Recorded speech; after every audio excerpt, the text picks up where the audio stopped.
quando devemos solicitar exames de imagem na avaliação de uma cefaleia aguda?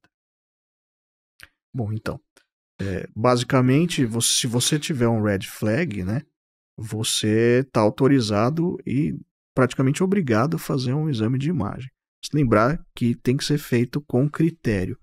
Então, por exemplo, essa paciente teve a pior dor da vida, mas você olha no prontuário, ela já teve a pior dor da vida E já tem imagem antes, 3 vezes e já É. tem a imagem, esse paciente você já está mais tranquilo, né? Lembrar que tem, por exemplo, paciente com um quadro de cefaleia trigêmina autonômica também é um red flag. Se ele nunca fez exame de imagem, né? Você tem cefaleias secundárias que se manifestam como cefaleia trigêmina autonômica. E aí, muitas vezes, até enxaquecose tem que ficar atento, né? Glaucoma, por exemplo, pode dar dor ocular com Sim. hiperemia, né?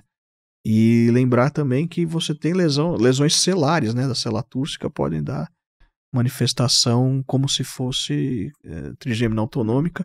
E teve um caso que saiu no Neurology uma vez, que era um meningioma trigeminal, que se manifestava como cefaleia em salvas, né? E aí, já há muito tempo que se considera o padrão de cefaleia em salvas como um padrão que você deve investigar. Indicativo de exame de imagem. Então, não é porque tem um padrão de cefaleia primária que você não vai fazer exame de imagem. Ele pode ter o padrão da cefaleia primária, mas se ele tiver o red flag, ou se esse padrão for de cefaleia trigêmina autonômica, você deve necessariamente pedir exame de imagem, né? Mas qual exame de imagem eu vou pedir? Vou pedir tomografia? Vou pedir com contraste?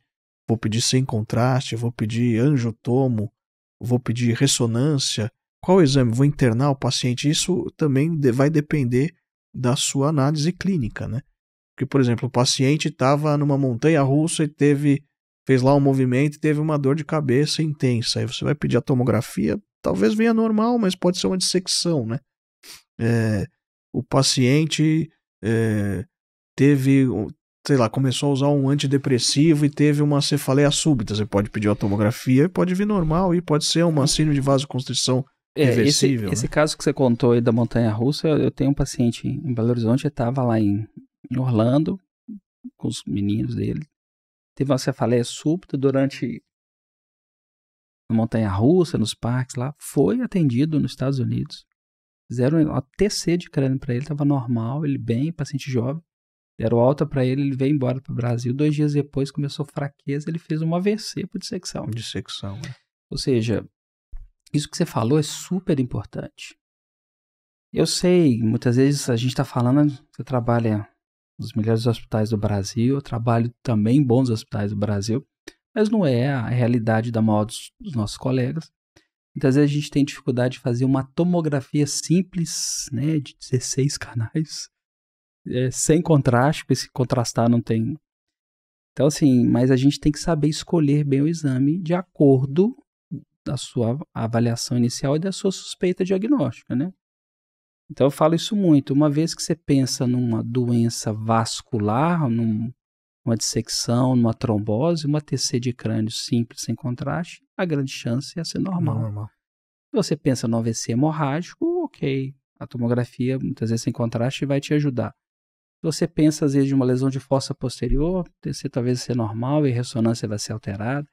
Então, a gente também tem que saber escolher bem o exame, né, Vitor? Lembrar que AVC isquêmico de fossa posterior pode dar cefaleia, né? Sim. Os AVCs anteriores não costumam muito, né? Mas AVC isquêmico de fossa posterior, principalmente mulher, né, ou idoso, eles podem dar cefaleia. Eu dei alta semana passada para um paciente, ele internou, a história dele clínica, um quadro de vertigem e dor de cabeça. Vertigem e dor de cabeça foi em 2 hospitais, labirintite e era um AVC cerebelar. O cerebelo desmoraliza o neurologista. Desmoraliza o neurologista. Esse é do mal. E o AVC cerebelar, uma isquemia do hemisfério cerebelar, um caos, assim.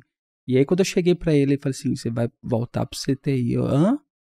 Mas como assim, doutor? Eu tô bem, só tô com dor de cabeça. Sim, você tá com dor de cabeça por um AVC extenso. Então, realmente, acho que é muito importante a gente ter atenção para isso, né? Lembrar que o edema do cerebelo, às vezes, demora mais tempo do que o dos hemisférios cerebrais. Então, às vezes, você tem que deixar mais tempo, às vezes. Mais tempo, ele ficou quase 4 dias no CTI observando. Depois evoluiu bem, tá tudo bem.